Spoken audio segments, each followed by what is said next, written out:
Part of me has been reluctant to do this review for two reasons. First of all, I don't know if I can do it justice. I have a lot of interesting thoughts about this film, and I'm not entirely sure I can get them out in a coherent and proper way that actually addresses my thoughts on it. Secondly, J.J. Abrams has done this thing that he always does, in that any potentially negative parts of the film you can't talk about because it spoils a decent chunk of the film. So what I'm going to do is this: I'm going to talk about what's good, and then I'm going to stop. I'm going to say, if you haven't seen the film, it's good. There are a couple of caveats which you can't hear about because it'll spoil parts of the film for you. But if you go and see it, it's still really good despite all these issues, which exist and do exist and should be addressed, despite the fact that it has an incredibly high rating and critics seem to love it, which is fair enough because it's a very lovable film, like the original Star Wars. But in fact, the original Star Wars has a fair few problems. Anyway, let's begin. Star Wars The Force Awakens is a very good Star Wars film. It's exactly what the saga needed. It's a kick in the pants, return to form for the franchise. It brings back the humour that was so sorely missed in the prequels. It reinvigorates the story with some new details, some new twists and turns, and it's a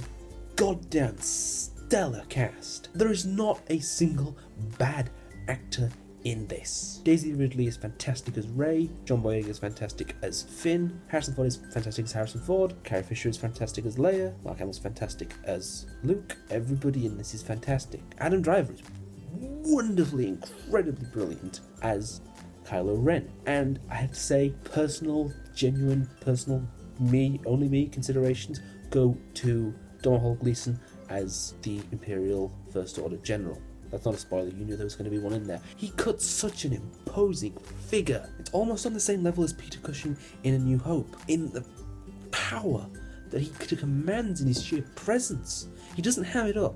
He doesn't go too far. He hits that line perfectly, and he is a wonderful actor, and this is certain. Also, Oscar Isaac as Poe Dameron. Perfect. He is, exactly what this franchise needed. A fun, interesting character who does things a little differently, who enjoys what he does, and he has a good time whilst doing it. That's what Star Wars needs. It needs people who look like they're enjoying themselves, even when they're facing their most darkest of fears and in their most darkest of days. They're still doing what they're doing because they enjoy it and because it is right. And that's all the positives out of the way. Also, the dialogue in this is pretty good. As I mentioned, it brings back the humour that the series needs, and it works wonderfully. It's a brilliant return to form for Star Wars. Go and see it. If you're not gone yet, I'm going to spoil something, so go if you haven't seen it yet. If you have seen it, stick around because I have some points to make. My biggest issue with The Force Awakens is that it borrows a bit too liberally from the original trilogy, by which I mean more or less whole scenes are plucked and plot lines are plucked from the original trilogy and just redone here, and I sort of get what they're playing at, but at the same time, it was a bit disappointing that it wasn't anything particularly new. I mean, some stuff was new. I like the idea that it brought up that, for example, the Sith and the Jedi aren't just exemplifiers of the light and dark side that have always existed. The Sith have just been one form of dark side users. I love that introduction of that concept. The idea that Kylo Ren is not a Sith, he's just someone who is attuned to the dark side of the Force. I love that. That's incredible, and it's a brilliant line drawn between the prequels and the original and this one. And it's wonderfully done.